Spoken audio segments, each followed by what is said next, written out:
Thanks for listening to the Von Haessler Doctrine podcast. Remember, you can hear the show every weekday from 9 to noon right here on 95.5 WSB, Atlanta's News and Talk.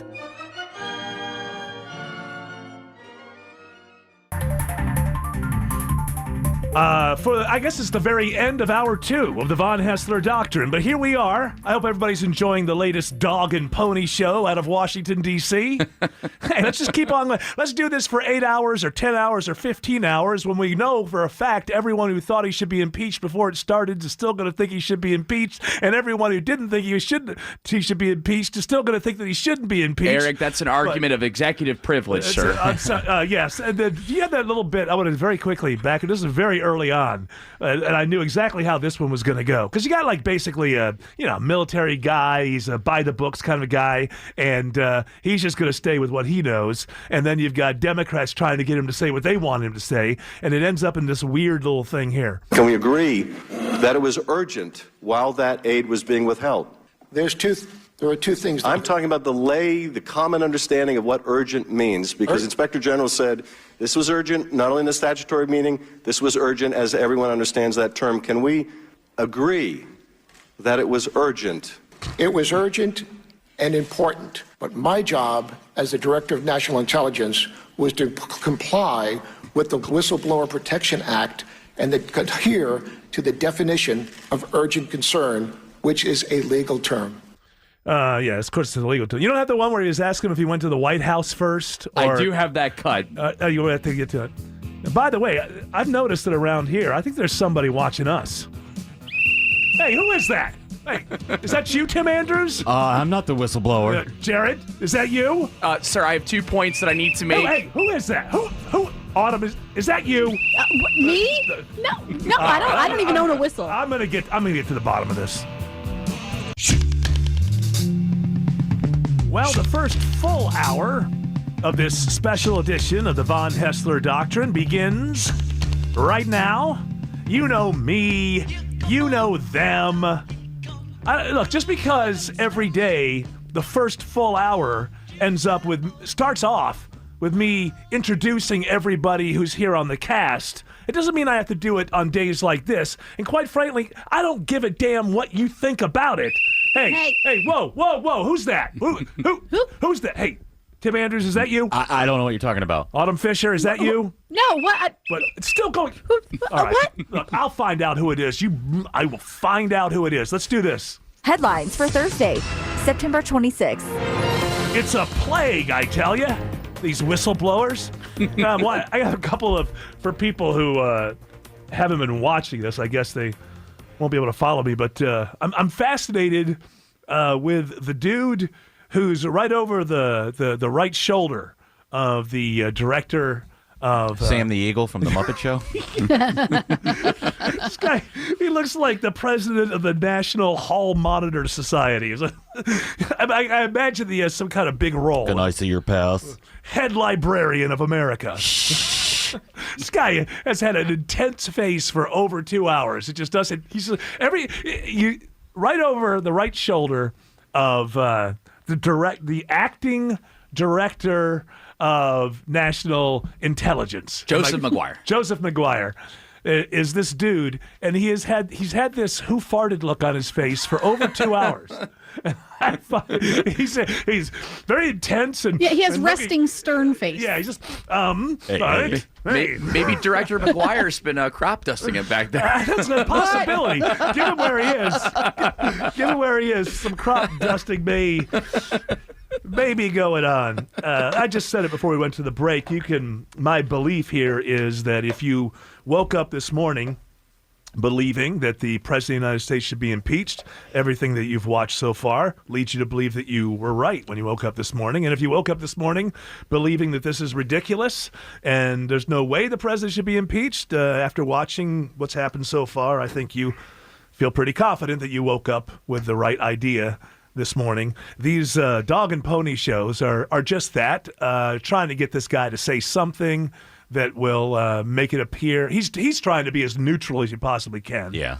And they're trying to get, no, we have commercials to make, or we got our friends out here, and then they got a lot of news, 24-hour news. If you could just provide us with 1, 2, at most 3 clips that condemn the president, then this 8 hours wouldn't have been completely in vain. And I'm not saying that they shouldn't try that. I'm not saying they're not sincere. I'm saying that's what's going on. You know what's not going on? A search for the truth. I myself, Eric von Haessler, do not corner the market on the truth on this. But I can see that what's not going on there is a search for the truth. And hopefully that's so obvious that you're shaking your fist at the radio and going, "What, you think I'm an idiot, Eric? Of course I know it's not a search for the truth." I just want to make sure that everyone understands that. There's nobody asking questions that is just thinking, man, I want to hear something I don't know. Everyone asking questions from either side knows what they want to hear, and they try to get the person to say something very close to that so they can then use that. Because we talked about this yesterday. Get this idea of impeachment being a legal proceeding completely out of your mind. Why, Eric? Because it's not. It's a political thing. And people don't seem to realize, well, the Constitution says high crimes and misdemeanors. What does that mean? Go look in your dictionary. There is no definition, really. It means any time a majority of members in the House of Representatives agree that the president should be impeached for X reason, then that's it. That's it. Now, this is America. Everybody who votes for that then has to face the voters, and they have to defend themselves and defend their vote, and that's the check and balance on the whole thing. But I guess the most important thing for this show to get across is that you need to understand that you're watching a dog and pony show. That's all. Once you do that, you can either enjoy it or be annoyed by it or whatever. But if you're jumping in on one side or the other going, yeah, we're doing good. I'm on the left and I want to, oh, that was a good one. My goodness, that was a zinger. And if you're on the right and you love the president, it's like, that's way to stand up there and go. You're both sides, all of you. Puppets on a string on the TV there, you're marionettes.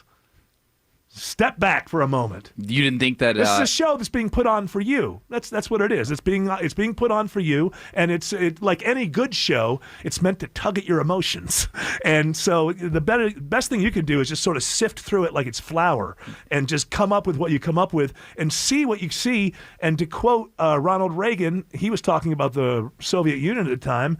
But whether you're on the left or on the right, don't be afraid to see what you see. If you see something and you know you see something, that's it. That's what it is. Now go with it. If you see something that didn't follow the narrative that you thought, whether you're on the left or the right, be intellectually honest. Just go, oh, didn't know that. But you're not going to find out much new in stuff like this. It's a show that's put on mostly for them so that they can figure out the next move and use clips. This is to provide clips to news media. That's what this is about. So you don't think that House Committee Chair Schiff had any zingers in there at all where he got him? No, he thought he started off being like a founding father, like, oh, the Constitution of the United. So what I'm saying is, when it comes to this, I don't really care. Hey, whoa, hey. So anyway, what Eric was doing. Hey, is that you, Tim Andrews? No. I was just talking to Jared about something I'm else. not paranoid Yeah, here. Somebody. I hey, think one stop. time he you was, guys. what? Is that you? Is that you? No, I don't. What that bird? As I'm watching this, I'm the acting director. I have nothing to do with this. As I'm watching this, it reminds me of the other impeachment, from the 90s. And there's a lot of talk about whistleblowing and stuff. And I'm trying to figure out, because it's the whistleblower and what's his complaint. And going back to the 90s, it makes me wonder, is Monica Lewinsky considered a whistleblower? Is that... Hey, come on, man. Wait, Shot job. Hey, look, you don't got to be shit. Come on, that was a long time ago. Who's that? Who is that? It's Hillary. Hillary had the whistle. I told them that I was going to get him. All right. Do you have the next piece that we were going to go for? This is if you just tuning in and you're wondering, well, how's that hearing going up on the Hill with the acting director of National Intelligence? That's different from the National Security Agency, which is different from the CIA. Keep them all separate in your minds where they belong. But this is the back and forth that I enjoyed. The first place you went was to the White House. Am I to understand that from your opening statement? It wasn't to the Department of Justice. The first place you went for a second opinion was to the White House? I did not go for a second opinion. The question was, is the information contained here subject to executive privilege, not whether or not it met urgent concern. And so the first place you went for advice as to whether you should provide the complaint as the statute requires to Congress was the White House. I am not authorized, as the Director of National Intelligence, to provide executive privileged information. I think it is prudent, as a member of the executive branch, to check to ensure that, in fact, it does not. I'm just asking about the sequencing here. Did you first go to the White House to determine whether you should provide a complaint to Congress? No, sir. That was not the question. The question was whether or not it has executive privilege, not whether or not I should send it on to Congress. Okay. Is the first party you went to outside of your office to seek advice, counsel, direction, the White House? I have consulted with the White House counsel, and eventually we also consulted with the Department of Justice Office of Legal Counsel. And my question is, did you go to the White House first? I went to the Office of Legal Counsel for advice. Yes, sir. Well, listen, I'm trying to get you to say something that will help my case on the news tonight. Will you just please cooperate? So what I did, sir, Congressman, is so I Look, went. I'm not asking you what you did. I'm asking you what you done. So what I done was I went to. But did you? So I did the thing. Here's the thing. I did this. When you did it, was it done? I did it, but no, Congressman, Chairman, Mr. Chairman, I said that I went to the first place. I didn't ask you where you went. I asked you what you did and whether it was done. Okay, so, Mr. Chairman, the first thing I did as a patriotic American who loves this country more than you could possibly imagine. Not interested.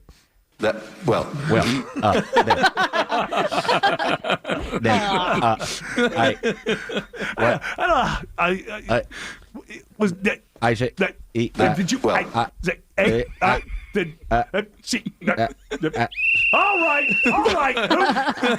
I'm gonna find that person. All right. What else? I've got some more, Eric. If you want it, some more. I'm sure the next one you play is gonna renew my faith in the institutions of our federal government. We're going to find the truth with this cut. You can even start and stop it if you want to. Good process. Well, Director, I'm still trying to understand the chronology. So you first went to the Office of Legal Counsel, and then you went to White House Counsel? Wait, is this the same conversation? Excuse me. Yeah. Hold on. Wait. Hold on one second. Is this the same thing we heard, or is this a continuation? A continuation of that. Wait, hold on. This is still happening. Yes. Okay. We went, and then to the... Repeat that, please, sir. I'm just trying to understand the chronology.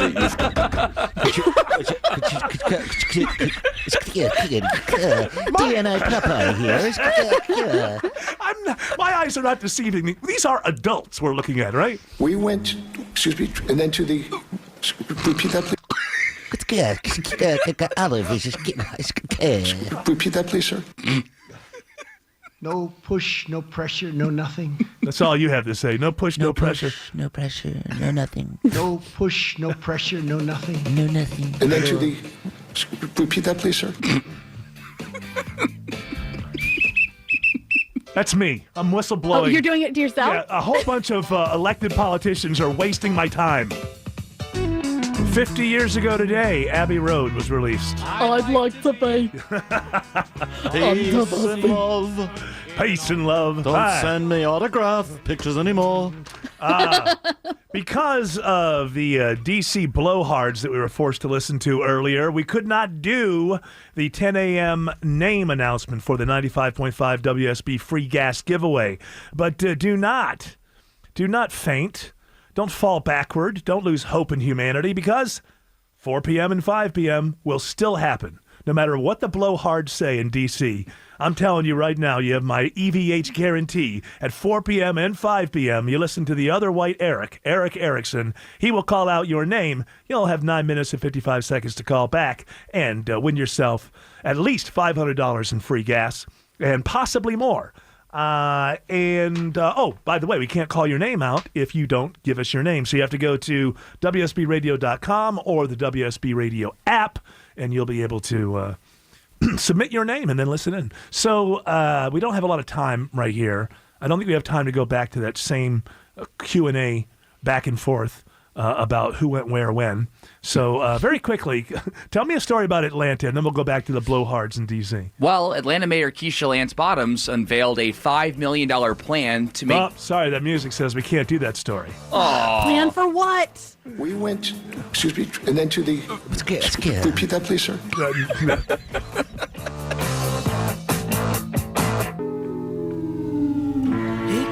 You know, I see here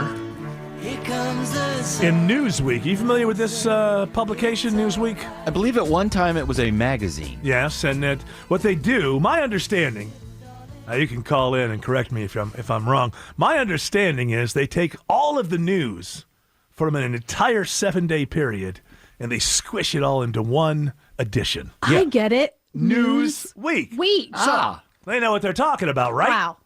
30 Republican senators would vote to impeach Trump if vote was secret, GOP consultant claims. That's a kind of, whoa, wow. But here's the deal. There's a reason that they can't vote in secret, and I've been saying it over and over and over again. Stop thinking of impeachment as a legal process. It is a political process. It was not warped into a political process. The founders intended it to be a political process. If impeachment is a check and a balance on presidential authority, going on record as a senator as to whether or not the president who was duly elected gets impeached is also, it's the check and the balance to the check and the balance. The founders were really, really into checks and balances. So the reason there is no secret, well, senators will do a lot of things in secret. Sometimes their secret things are found out and we go, wow, didn't see that one coming. No push, no pressure, no nothing. That's where he stands. But I think we've had enough of that story, enough of the what I call the Whistleblowhards up there on up in D.C. Hey, who is that? I am going to find. I will find out. Oh, I'm sorry. I will I'll find out which one of you blowing that whistle. Let's have some other stories. Yeah, I was talking about Atlanta Mayor Bottoms. She unveiled a $5 million plan to make 20 miles of in-town streets more accommodating, Eric, and safer for non-drivers. Oh, for non-drivers. For non-drivers, so bikers, e-scooter riders, walkers. We are so into categories that we act like non-drivers are never drivers. There's drivers, and there's pedestrians, and that's it. Yeah, never the twain shall meet. No, the pedestrians never get behind a wheel, and the people in the cars never walk. I don't own a car. Now, of course, there are many people who don't own a car. That's why we live in a city. But I would say that most people who have a bike, I they take also Uber have a and car. Lyft too.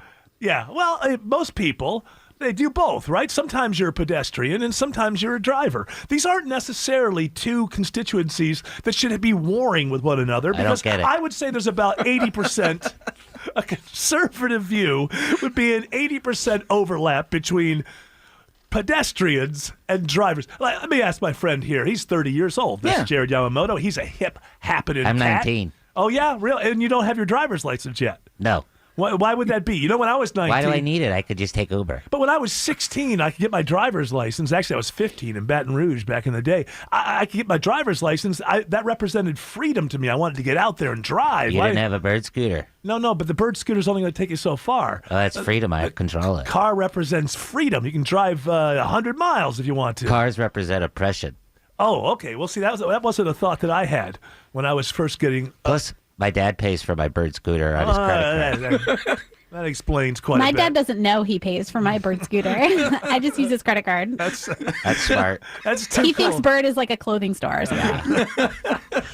So we have to radically alter things because according to the mayor, we have these different constituencies. People who walk and people who drive. You walk sometimes, don't you? I walk all the time. And you drive sometimes. Yes, I do drive. Wait, you just said something that can't be true.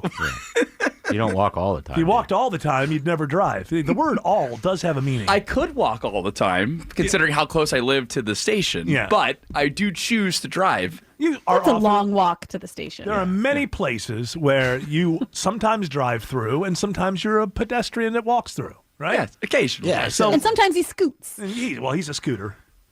He's a scooter. Ride my bike, too. So right there, I just said open people's eyes to that. This concept that there's pedestrians and there's drivers. My guess is the overlap is at least 80%. So we really don't have to put these two at war with one another. They're kind of the same people. We could probably work this out. Well, the mayor's action plan, Eric, will officially launch next month during... Action plan. You know what that means? What? Open up your wallet, taxpayers. That's what Tim knows what an action plan is. Oh, yeah, Tim had an action Sure plan. does. Sure does. Yes. Go back into the archives for that. This $5 million action plan will officially launch during the city's first Biketober, guys. Biketober. The city's That doesn't first... even sound right. I know. Biketober. What is it about October that it gets so many of? Rocktober, Biketober. Yeah. Scoottober. Yeah, you could just put anything in There's there. Movember. But that at least sounds like It does sound like, And Mo. Rocktober sounds good. Yeah, Biketober.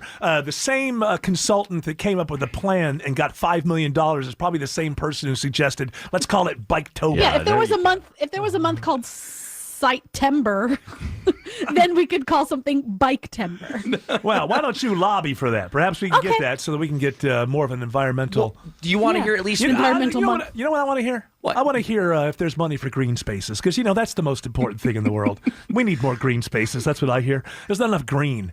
The color green, even. Use We ain't paint. got no trees down here. You need to get some green spaces. I need some green. Look, I walk out, all I see is a concrete jungle. Yeah, boy, if you go through Atlanta, I've boy, got a green space, bro. a head stash over here. Yeah. Biketober is going to celebrate the city's first ever temporary pop-up bike lane. You know what? I love this. I love this idea when the government says, we're going to celebrate. You're not told when... Who's going to actually celebrate? Some people may attend an event or two, but we celebrated Thanksgiving. You see people you haven't seen in a while. You celebrated Christmas. You give gifts to one another. No. I like to celebrate Bike-tember. Oh, yeah? What do you do? Privately. Yeah, privately. You're all alone. Just close family. Put up our bike tree. That's right. We gather around the spokes. Yeah. Boy, nothing like a government-sanctioned celebration for a good time. I like their acronym. Everybody too. got your helmets on now before you celebrate. We sleep Let's all with take a it picture with our helmets on, guys. We sleep with our helmets on Bike Eve. Yeah, Ma in her kerchief and I in my bike helmet. I like the acronym they have for this. So they're calling bikes, e-scooters, and anything that's motorized that you ride around. They're calling it the light individual transportation lit. Anything We getting lit. Now the millennials are going to groove on this. That's why we got the good consultants. We didn't get a consultant. We didn't get a consultant that's going to appeal to some 47-year-old. What is it again? Light? What is it? Light individual transportation. Hey, man, that's lit. Hey, y'all heard about lit? Wow, man. We're going to get so lit for Bike-tember. Local government is like the cool kid next door now. Wow, this is awesome. Nobody tweaks your funny bone like these guys. Eric Von Haessler, weekday mornings at 9, and Mark Aram, weekday evenings at 6 on 95.5 WSB. She's so... That's right. 50 years ago today, this awesome album, Abbey Road, the Beatles' last album, was released. My favorite. It's my favorite too. Not because of the whole album. I think the whole album is one of the great albums. But I believe that side 2, we don't have side 2 anymore, but side 2 would be Here Comes the Sun. Well, first of all, let's go to this package that I heard coming in about this. And I'm sure everyone here, except for Jared, can spot the flaw, the error in this Abbey Road package this morning. Opening with Come Together and closing with The End. Abbey Road, with its iconic album cover, would go on to become one of the best-selling Beatles albums of all time and is generally considered one of the band's top 3 masterpieces. Yeah, okay, so we all know what was wrong with that, do we not? Yes, we do. It does not end with The End. No, it ends with Her Majesty. Her Majesty. As far as I know, and I don't know this to be true, but as far as I know, I think it's the first hidden track because it's not listed as a track. Well, and maybe you have that's to- why they said it, right? Right, no, I It's not understand listed. that. I understand why it happened. Do you? If you're going to, funny. Would you like to be the lawyer for this reporter? And I understand. Technically, in Article 1A, it says that because it is a hidden track, they don't have to report it that way. She's a Beatle whistleblower. Yeah, she's an ABC News rep, too. Right. So he Pipe said, down over he there. said he didn't know. But Pipe down over there. My point is, I think it was the first hidden track, but I don't know that for a fact. But you have to wait for like 18 seconds of dead air before you get to Her Majesty. We actually have a 28-minute version of Her Majesty, but Paul got all antsy about it, so we just left it on there. I thought it would be 30 minutes. Yeah, No, she screamed for 29 minutes. Her Majesty's a pretty nice girl, but she screams a lot, so to say, dun, dun, dun. Let me just say that if for people, young people, people my age, people who are older than me, people who are dead. No, that doesn't count. People who are dead don't count.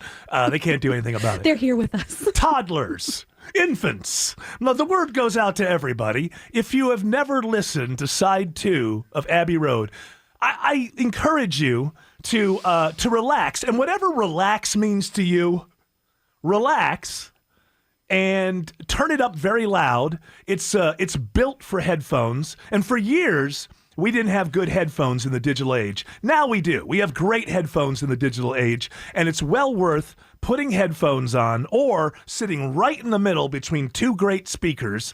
And I'm not interested in your little EDM joke. No, I was going to say he's raising his hand. When I listen on my phone, do I just turn my phone over for side 2? I mean, what do I do for side 2? It's a little millennial joke. What do I do in there? I'm trying to let people know how they can have a wonderful time. What's the track listing?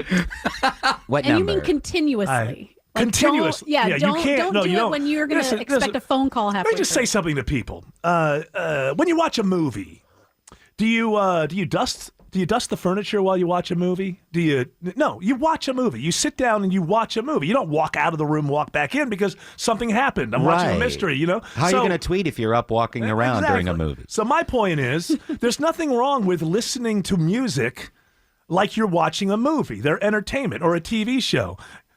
Take the time. If it's been a long time for you and you don't remember really, or you never have, I'm guaranteeing you, I believe, Eric von Haessler, who loves music, says side 2 of Abbey Road is the greatest pop music recording of all time, in my opinion. Now, whenever you say that, have I heard every single thing that's ever been recorded? So you have to say that I've ever heard anyway. You're not familiar with BTS. Yeah, I have not listened to the Japanese supergroup BTS. Drake has the I think the highest selling album of all time, so that must make it the best. Look, then. People can listen to Drake. I'm not making this a war between generations. I'm saying I'm using the word relax, and I'm winking at you, whatever that means to you. How do you feel about the remastered? I don't know that I've heard it. Oh, it's really cool. They've upped some instruments that you didn't notice as much before. It doesn't come out till tomorrow, strangely enough, is what I heard. Is that true? Oh, no, there's an old one. Oh, okay. I probably have it then. I probably have it then. do. I have everything up till now. But I think a new version of Abbey Road is coming out for the 50th anniversary. I'm not sure what's in there. But relax, get yourself in that personal space, put on headphones, turn it up as loud as your ears will bear, and just sit back and enjoy what I believe is the best side of recorded music in pop history. Now, there are no more sides, and you can't turn it over. You can't turn your phone over there, Jared. So it's oh, I tried. It's Here Comes the Sun to the end of the album. Can I tell you how I heard Abbey Road? How did you hear Abbey Road? I was into the Beatles because on PBS, when they would have the pledge drives, they would play Hard Day's Night or Help. And so I was really into the early stuff. And then my dad gave me a tape of Abbey Road because I would always listen to music while I did homework. And it was at the She's So Heavy. Yeah. And it was going on and on and on. And I thought that my tape player was possessed. Like, why is it still going? And then the second side, I had to flip it. The second side started. And in the middle of it, I had just stopped what I was doing. And I was just staring, listening to this album. And that's when I fell in love with the Beatles. It's the depth. It's the levels. It's everything. You listen to the whole album. I mean, the whole album is a great album. But from Here Comes the Sun to the end. And can I tell you about a crime against humanity? Since you did something and told about the moment that you really kind of fell in love deeply with the Beatles on side 2. Here's a crime against humanity. In my first car, I had an 8-track player. And I knew when I bought Abbey Road on 8-track, and people don't remember 8-tracks, they would just click to another track in the middle of songs. It was really pretty horrible. And Abbey Road has 2 medleys that run together on side 2. And I thought, surely for Abbey Road, they'll make sure that when it clicks to the other track, you won't be in the middle. No, right in the middle of some kind of beautiful passage, transitioning into the next thing. When you're listening now, do you remember where those were? Because that happens to me a lot. A little bit. Yeah. You know what's weird is if you had an album that had a skip on it years ago, yeah. and you hear the song, you keep I had that for the White Album because someone took the CD that they had and made a tape for me, and there was like a weird glitch in it, and I still expect it when I hear that song. Listen to it on headphones if you can, because there's a lot of movement of sound moving around from one ear to another ear. It's a little ASMR there. A little bit, whatever that is. It makes me feel good. Is that the noises that make you feel good? Oh, yeah. It doesn't get me all sexed up or anything. Doesn't do that. All right, ladies and gentlemen, we've come to the end of this rather truncated and strange edition of the Von Haessler Doctrine, but we're not actually done. We're done on the radio side. We're going to go do the podcast 30. How do people join us? 2 places, Eric. You can go to the Von Haessler Doctrine Facebook page or the WSB Radio Facebook page. There's a little red box on either of those Facebook pages. Just click it, and you can see us in the studio. Little red box. All right, we'll be back. We're going to do, I think, a whole show tomorrow.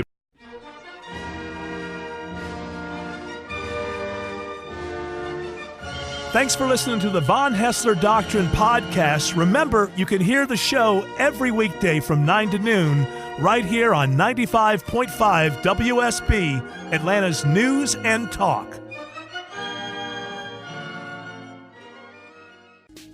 Like current events and want to be the smartest among your friends? Then the Power Pod is the show for you. The Power Pod is a weekly recap show where we cover the current events of the week. It's a show where we're not afraid to get serious. And we're not afraid to have some fun. So try us on Apple Podcasts, Spotify, Google Play, Stitcher, the WSB Radio app, WSBRadio.com, Stitcher, CastBox. Okay.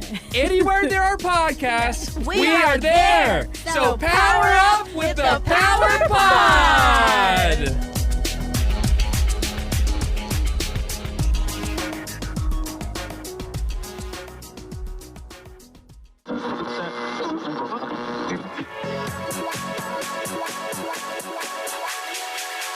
The podcast 30 begins right now. 28 grams an ounce. Tim Andrews is here. J-Rad is here. Autumn Fisher is here. So, you were just talking. We don't have to recap what we just said before we went on, but I was thinking about this. You know, when you die, assuming that you don't. There's a couple of things. Like if you get cancer and it's a long thing in a hospice, I guess this isn't going to happen. If you just get flattened by a bus. Right. But if it's just like one of those things where you just have major organ failure and you're wherever you are, I always think about like, if I'm watching TV, like what's the last television show? I hope it's not a stupid reality show. Yeah, you're stuck.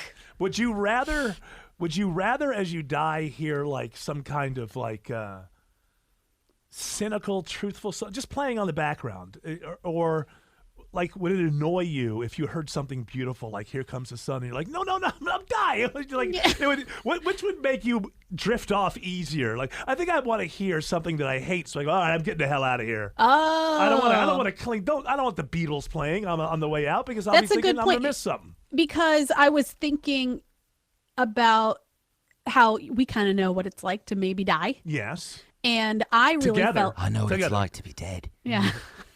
I know what it's like to be dead. So does Eric too. Yeah. And there is that feeling of fight. Like if you're going to live and you're gonna be a part of that, and you do have maybe a little bit of control, I guess. There is that really strong urge to fight. So maybe you would be annoyed at something so like right. Maybe you need a Metallica to wake your ass up and get that heart going. Either that or there was no fight in mine though, because I was 9 years old. Mine was very surreal. Yeah. And but you were swimming to that girl.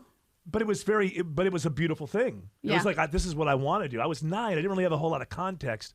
And when I woke up on the gurney in ICU, oh right, breathing out of my neck, I had no idea any of this was going to happen. And I remember it clearly. My first emotion was not elation, like, oh, I lived. My first emotion was really, really angry that I was pulled back from. Now, I think I'm a spiritual person, but I'm not, I feel like I was dreaming.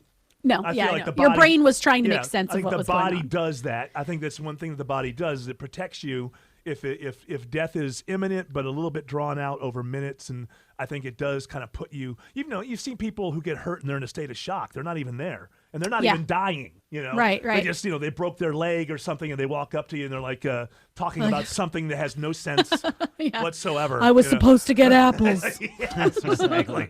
Because they're watching a whole other film which protects them from the actual amount of pain. No, my aunt, when she was dying, was telling us about a party with nuthatches, which is a type of bird. And that became like a theme for us. It was like we all took pictures of nuthatches because it made me think of her. I don't even know what a nuthatch is. A bird. It's a bird. It's a blue bird that has like darker blue and lighter blue, and it has a stripe sort of going past its eye. It sits on tree trunks and things like a woodpecker. You don't really always see it like up and down. Like woodpeckers. Why? Do you? Because there's one, and it's not there anymore. But he's always playing tricks on you. Yeah. Laughing at you. Yeah, every time he's got one on me, he got this weird laugh. Always singing about the Suwannee River. Me, yeah. So though we have one has thought that our fireplace is a tree for a long time, and it's not there anymore. But for years, and it just kept banging into the wood part, and I had to get it replaced. Some guy almost nearly died on the ladder. That would have been great for me. I mean, it's way up there. It's not at the bottom of the fireplace they decided to start. It's way up there. It's scary land on the ladder. And then I got it replaced finally, and then we painted it.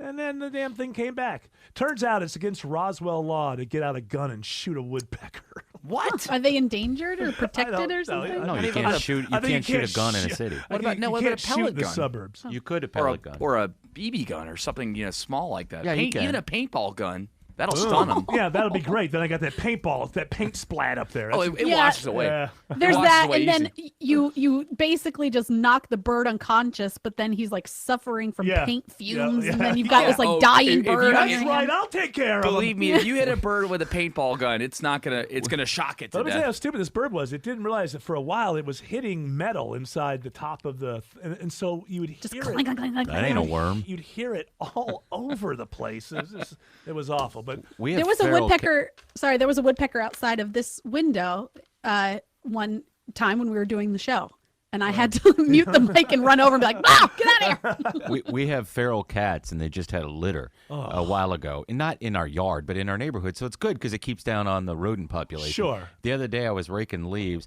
and I just found a squirrel skeleton. Oh no! Wow. Hey, look, well, my cats. The one that I have now is an every once in a while brings something to the door, not like. But we've had a couple that, I mean, you would open the door and it was like, just whatever the worst scene from a horror film. Just, headless things. And I learned. There'd be like a chipmunk detective out there, and then a rookie chipmunk puking in the bushes. Yeah. There's a little teeny trench coat over the body. Yeah. But I learned very early on, don't walk outside at night with your shoes off. Right, barefoot. Because it's a couple times it's squished the toes into headless chipmunks. Cold, dead blood and guts. Yeah. Gross. Oh, it's disgusting what cats do. One time, I mean, this is still in my mind. And they don't do it for food. They just like killing things. So they think that you're not good at hunting, and so they bring things for you. They're helping us. Yeah. Oh, they should get the point when it doesn't come indoors ever, I know you give us this dry crap tea that I don't like very much. So here. One time, try this instead. One time I opened the door. Try this on for, hey, nice day. I'll open the door. 2 little baby birds that had been skinned, still with a little bit of life in them, just wailing. And it's just like, this is just awful. Like, I know they're birds and whatever. I don't think they were skinned. They probably just hadn't grown feathers right. yet. I'm telling you. Because those birds look like weird embryos when they're little babies. Yeah, Okay, that's what it was when the then. feathers aren't developed yet. Cats haven't developed the ability to skin? fillet or skin. Well, I saw They're blood. his cats are tanning the little baby bird. I thought. I'm Yeah, making a jacket. All right. It's a little cat jacket. Catcher's mitt. Buffalo Bill cat. Oh, Making the lamp. Would you pet me? I'd pet me so hard. Do you know that I only ever saw that movie once, so I don't really recognize most of the lines that come from it. I saw it once. I thought it was great. But, I mean, I just... Yeah. There's a lot of movies that I watch over and over, but not every movie that I like. Put the catnip in the basket. Put the yarn in the basket. Plus, there's people being terrorized and stuff. Even though it's a great movie, I can't put myself through that. Because, I'm always the victim. I think I'm different than a lot of people. I think a lot of people watch these, like, especially mafia movies, and I think that they have, they're living out in themselves a little bit of a fantasy that they're in the mob or something. So when someone's being, beaten senseless or, shot in the head for no good reason or whatever, I think most people who love mafia movies, that, like, they're like, hey, I'm a mob guy. I'd be doing this. Like, me. I'm always the victim. Always the victim. I'm watching it, so, Yeah, you're getting the shakedown. Yeah, they're Eric's wigs never come off. I'm sitting in the chair getting my ear chopped off in Reservoir Dogs. That's me. See, I'm Buffalo Bill, thinking, this wouldn't be too bad if, get rid of all the, latent homosexuality. Jay Leno used to have a joke. I'm the moth. Yes.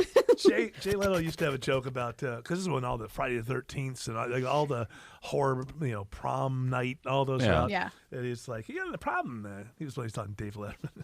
Here's the problem, David. Yeah, the problem, David. It turns out that a lot of these serial killers look at these movies as how-to films. they're documentaries to these people. Oh, that's a good one, Dan. But if you watch those things in those days, they were just one-upping each other. Yeah. With, okay, now how do we kill people? Mm-hmm. Yeah, so the last one I saw before I said, you know what, I really don't like watching these movies. My girlfriend and the people I was hanging around with when I was 16 or so, all used to go to these horror movies all the time. And at one point, it was when we went to see one where the guy has a really long scarf on, winter scarf, and he's working on his motorcycle. Boy, I don't know what's going to happen here. And he's leaning over and he's working on the motorcycle. And in order to see if he's got the motorcycle working, he keeps reaching up to the handle. And, and then you know that the guy's coming behind him.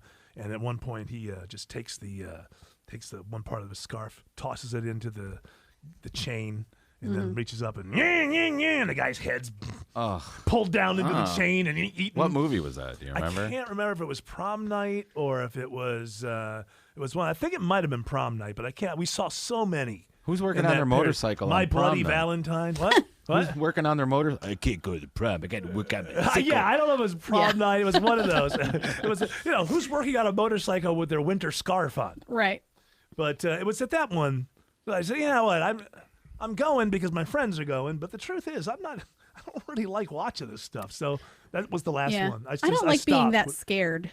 Yeah, I don't. You know what? You don't like the uncertainty behind it? No, I didn't like the fact that they were one-upping each other from movie to movie to be more grotesque and figure out more. It's like slashers. Every time it used to be for Peter Gabriel. Every time you saw him on tour, well, you want to know what his bits are. He would have these set pieces. Like on one tour, he would open up inside of a telephone booth and come out, and then the phone would drag him back into the booth. Like he would do these little things, and every tour he would one-up them. So the next one, well, what's he going to do now? How is he? Then by the time he did his last tour, he was singing one of his songs upside down, hanging, going around. And I thought, okay, well, that's great for art. I want to see what that guy's doing. But it was kind of the same thing between the Friday the 13th franchises and the Halloween, but beyond the first Halloween, but once it got into sequels.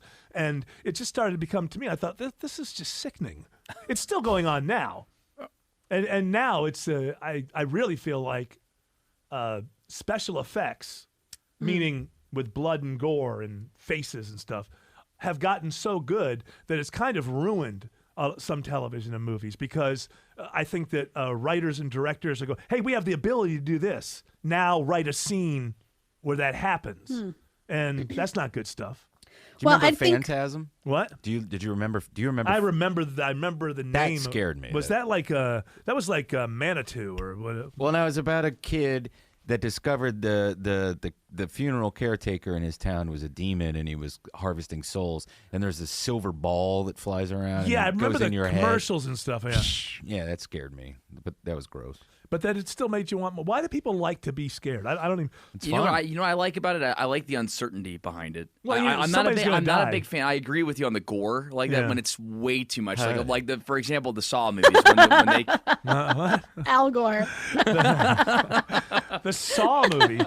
The Saw franchise. To me, that was just pornography. I had agree. no interest in seeing it. Now, any of it. Now, when it comes to a thriller or something like that, like thrillers are fun. Like those are actually where you're on your toes and there's a good twist. If there's uncertainty. The best thing is something like that's a real movie like Silence of the Lambs, and there's gore in there, but there's also a great cop procedural sort of movie going on at the same time. But these other kind of movies where you're just okay, there's the cast at the beginning. Now I do like who's the guy who just goes. Raimi.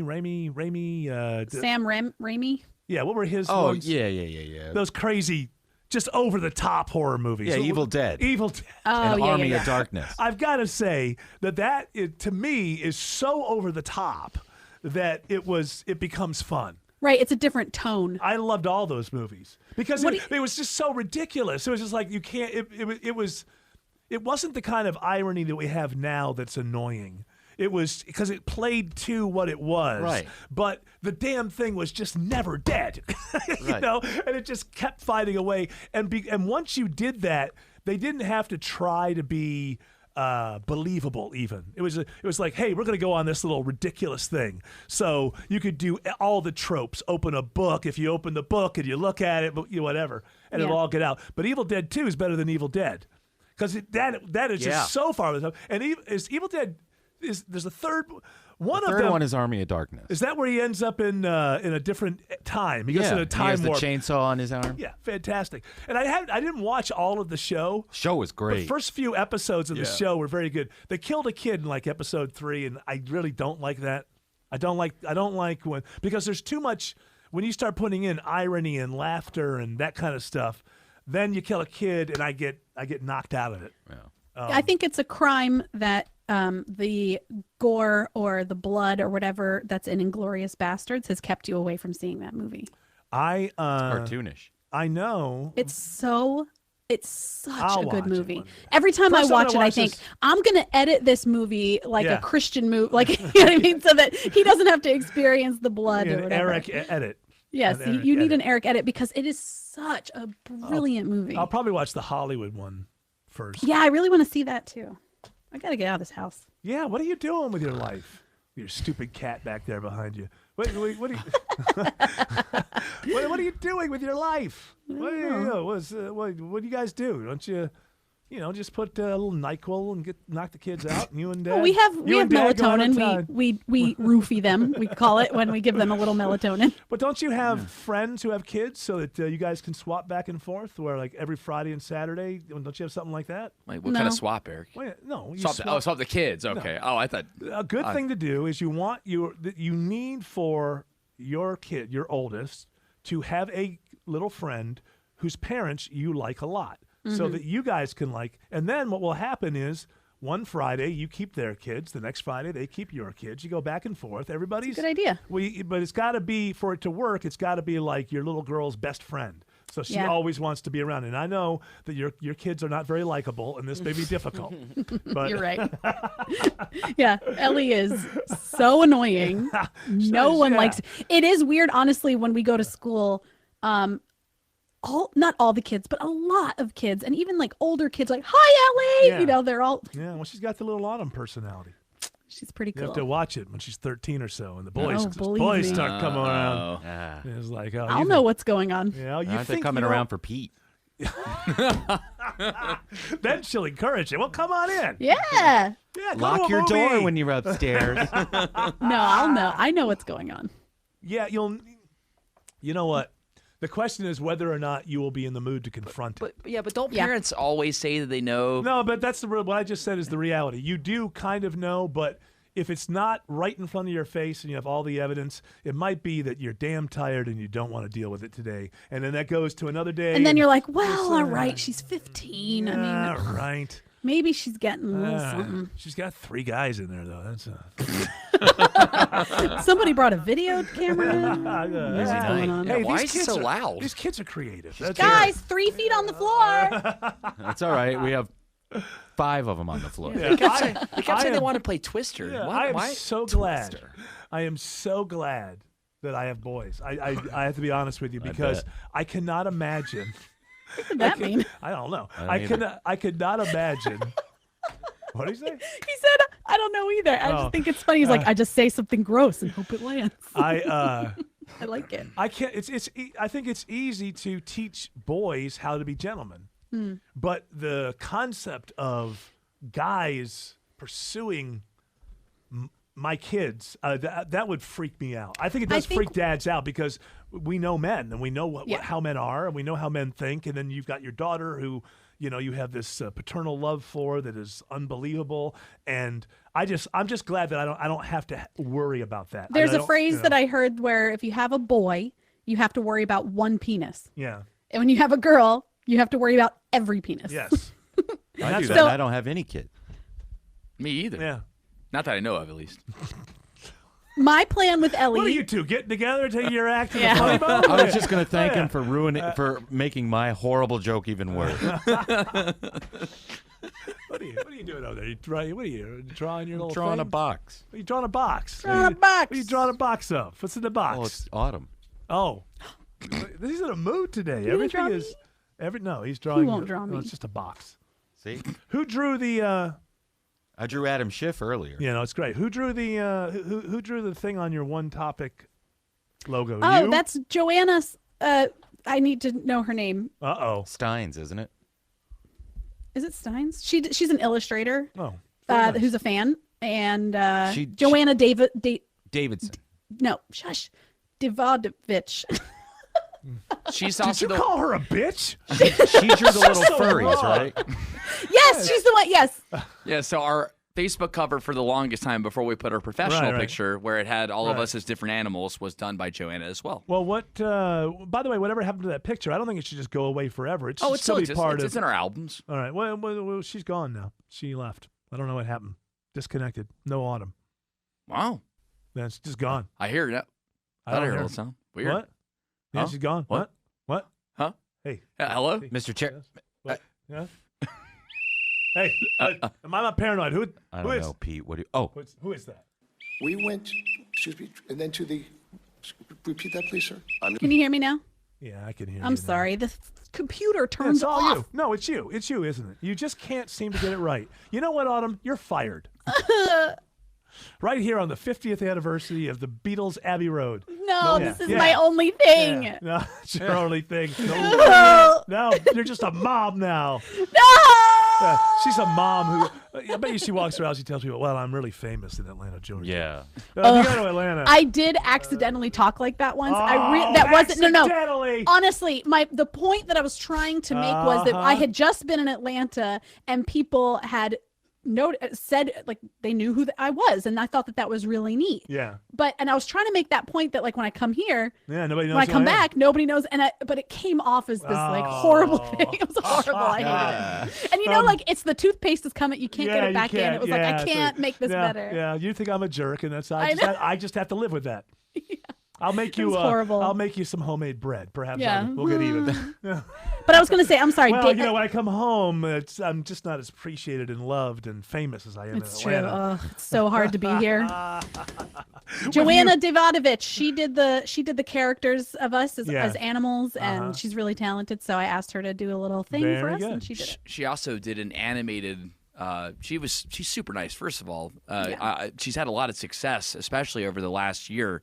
I feel like I saw her Twitter account. It grew by 100,000 followers. Really? Am I correct on that, Autumn? I don't follow. I don't know. I mean, I follow her, but I don't know her Twitter followers. Whatever it is. What are you doing? What are you digging into her stats for? What's going on with you? Because she made me a custom version of, I guess, my animal. And it's Yeah. animated, it's moving, it has a marshmallow shirt on, neat. and it's so cool. Well, and it was one of the it's nice like a little things. thing. She just emailed it to you. Yeah, she was super nice about it. Can you post that? Did you get one, Tim? Yeah, I can post it. No, I didn't get one. Did you get one on him?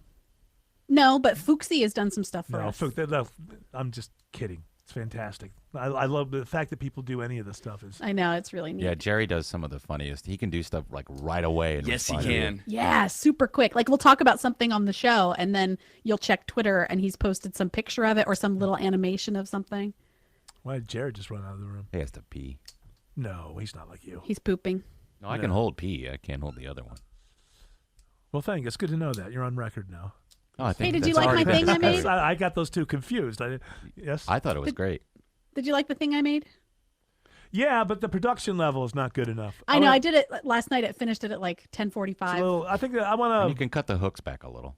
Well, no, we're gonna. I had her supply the vocal tracks. Oh, and Jared's going to do it? I had We're the gonna- multi-track sent to everybody. Yeah, we're gonna jazz it up.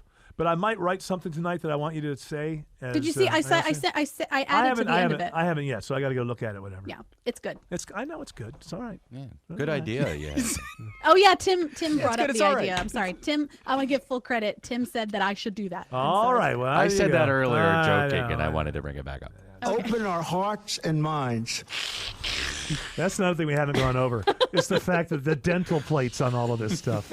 My goodness. Pelosi, when she was talking about, they're all trying to sound like they're the founding fathers all of a sudden, and also the Democrats suddenly love the founding fathers. Oh, yeah. Didn't they own slaves, a bunch of them? Yeah. Oh, so I'm going to forget about that for this one.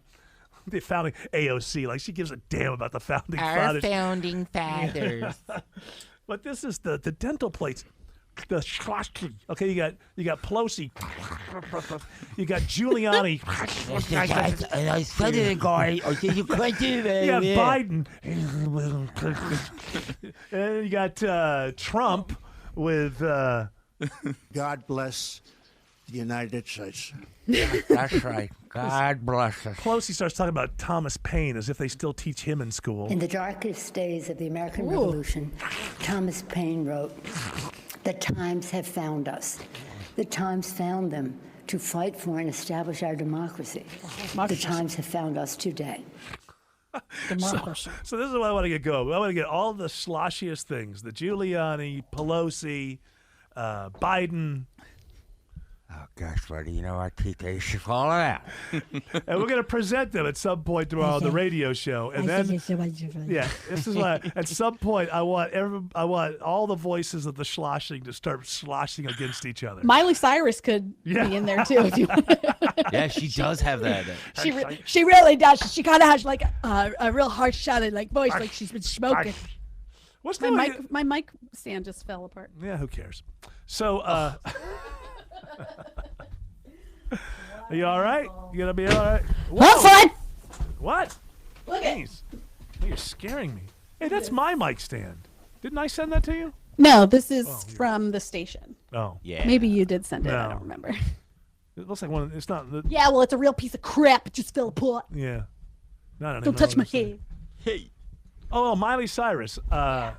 So she was with this guy for a bunch of years, and they were going to get married, and they called it off. Then they did get married, and then like 6 or 7 or 8 months. Hemsworth. 6 or 7 or 8. I don't know who he is, but he's famous. Huh? She's like, I'm a lesbian Well, now. yeah. Well, then this thing Then is. they broke up too. No, yeah. Well, that's the weird thing. And then so she was married, and then she started showing up with this other lady who I don't know who she is either, but I guess she's famous. And they're being all sexual with each other in public. And then I read today, she's done with that. Miley's going back to. Is this the pansexual thing? Yeah. This is drugs. Drugs get around. Miley does drugs. Oh, is that what it is? I missed course. the D. Why does it it? is. Why? What is that? You missed the D.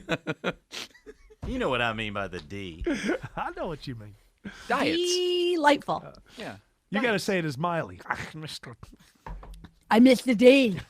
I like I was thinking of my friends from Winkhoil and his girlfriend is bisexual. So what is your sexuality? My sexuality is a fluid. It's a sex fluid that comes out of me. It just depends on how I'm feeling at every moment. Isn't that how everyone is? It's just that a lot of people have the same feeling most of the moments. Yeah, a lot of people are sexual, but there's a sexuality is on a spectrum, and I feel like my spectrum is a little bit wider than most people. Well, it would be. You're a creative artist. Miley Cyrus. I love in our modern I'm so era. hot. Did you see me? Did you see my picture of me with my butt out? on the couch? You're really hot. You look kind of dirty and gross. Yeah, she looks like she might have bad breath. Yeah, among other things. Yeah, but there's nothing bad down there. Yeah, it's good. Just ask Wayne Coyne. Yeah, you're still That's gonna be a lot of still good friends with Dolly Parton too. Great friends. A buddy of mine. This was before Miley went, I'm an adult. Before that moment, I think it was the MTV Awards where she jumped out there and did the Flaming Lips act, basically with furry characters and everything all around her. It was obvious. I looked at that and I go, somebody went to a Flaming Lips concert and her whole life changed. That was so obvious. She went from Hannah Montana to that MTV thing with dancing furry things and glitter all over, and when I saw her do that, I was reminded of a friend of mine used to work in Nashville in production, and he worked on the movie with Dolly Parton and Miley Cyrus before this change happened. And I asked her about, this Miley Cyrus. He said, she was just absolutely wonderful. He said, I think it's just she was raised in the South by Southern parents, and she was as nice to the catering people as she was to Dolly Parton or anybody, the director or anyone. And so I walked away with this idea of this, this country girl who just, then like 6 months later, pow! What movie was she in? Well, she's been in a few movies. Was that a Hannah Montana movie with Dolly Parton? I think Dolly Parton plays. Believe me, I've never seen this movie. But you haven't? No, I have not seen this movie. I believe that Dolly Parton plays her grandmother or something. Okay. As she's Mama Montana. Then she went and met that photographer in Grandma New York. Montana. Yeah. That Those scuzzbag. pictures. So the guy who took those pictures, he's the one that's in trouble with the Me Too movement? Yeah. Terry Richardson, I think, is his name. How does he talk her into? He talked a lot of actresses. Not into that. Not into that. Yeah. Not into that. There's one. I can't even describe what she's doing in I these know pictures. what one you're talking about. She's tasting herself, but it's not real. My elbows taste like chicken. She has a prosthetic. She's strapped. She has a prosthetic I know. strapped on. She's topless, and she's bending over, tasting herself. There's no other actress in Hollywood that Terry Richardson talked into that. She was stoned out of her mind. Her dad must have to be high constantly. Like, how do you not say, no, don't do that? Yeah. She's not going to like looking back at that when she's 50. I'm sorry. Down all the way pornography, if you ask me. Hell, you could have put that stuff in a penthouse. There is some news about Miley Cyrus. Her stalker was arrested today. Oh, good. I don't like that guy. Thank goodness. I don't like that guy. It says a man who claimed his life mission was to impregnate singer Miley Cyrus was arrested at one of her concerts. 42-year-old guy. You got to be careful with those things. Those guys are just nuts. Yep. People, will make monologue jokes and stuff out of that, but those are just sick people who just need to be institutionalized and forced to take the medicine that will bring them back to the rest of us. We can't do that anymore. Yeah, I know. Speaking of, I have to go. I have to take a phone call. You have to take a phone call. Oh, good. This is the music. I was worried that we were going to go late. For your mental illness or for your prosthetic device? Mental illness. Do you think you could be talked into doing that picture by Terry Richardson? No. At any point in your life? 21. 19. No. 19. 20. No. All right. Not back then. Especially back then. 21. I feel like you're going to have more of a chance now. What about that weird gray area between Wade and Trav? Like, you mean those 6 logo hours? on it. No, I'm talking about like the W years. You're pretty into yourself back then. You're pretty into yourself. Yeah, you were pretty into yourself. Why wouldn't I be? Hey. All right. That music says we got to say bye. So, bye.